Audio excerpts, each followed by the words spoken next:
Bonjour à toutes et à tous et bienvenue dans cette série de vidéos qui a pour objet de bien appréhender les enjeux autour du fact-checking et de vous former à quelques techniques. Le fact-checking, c'est un ensemble de pratiques et d'outils qui permettent de vérifier une information. Les façons de faire sont nombreuses et tout type de contenu peut faire l'objet d'une vérification. Photos, vidéos, rumeurs partagées sur les réseaux sociaux, etc. Mais d'abord, un petit rappel. Le fact-checking est au fondement de la pratique journalistique. Un journaliste doit toujours effectuer un travail de vérification des faits avant de les publier.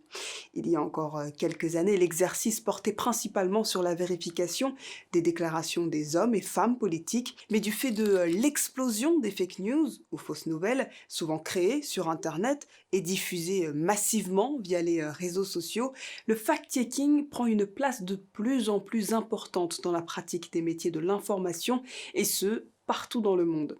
Quand on sait qu'il y a aujourd'hui plus de 4,5 milliards d'internautes dans le monde, la masse de contenu publié donne le tournis.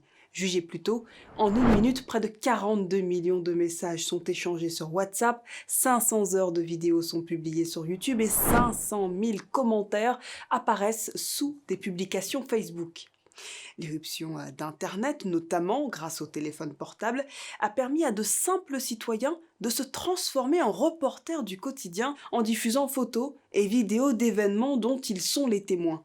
Le problème, c'est que parmi tout le contenu partagé sur Internet, on trouve des informations fausses ou méritant d'être étayées. Et même si c'est une infime partie de ce que les internautes publient dans le monde entier, le travail de vérification est colossal. La situation est la même dans tous les pays du globe. Les fausses nouvelles frappent autant les États-Unis que les pays d'Afrique. Elles se répandent autant en Europe qu'au Proche et au Moyen-Orient. La situation connaît quelques particularités dans le monde arabophone, où le paysage médiatique, bien que très divers, reste dominé par des gouvernements autoritaires hostiles à la liberté de la presse. La population déjà peu encline à faire confiance aux médias en règle générale bénéficie tout de même depuis quelques années de chaînes de télévision satellitaires dotées d'une éthique professionnelle plus forte.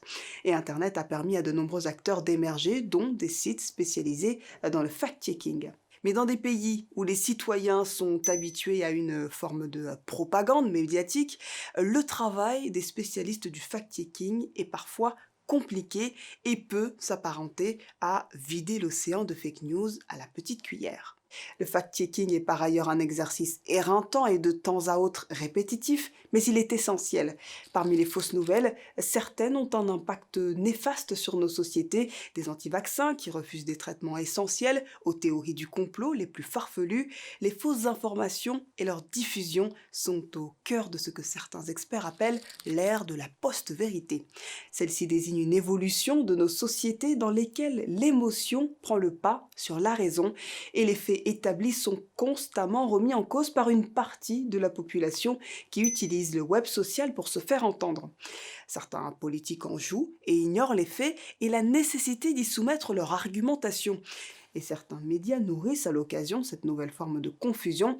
Quand Al Jazeera et d'autres chaînes satellitaires n'apportent aucune contradiction à la propagande flagrante du ministre irakien de l'information Mohamed Sahed El-Shahaf au début de l'invasion américaine en Irak en 2003, elles facilitent la circulation de la désinformation et de fausses nouvelles dans l'écosystème arabe de l'information et dans le débat public. À l'heure où scientifiques, universitaires et journalistes suscitent le rejet, toute information est sujette à caution.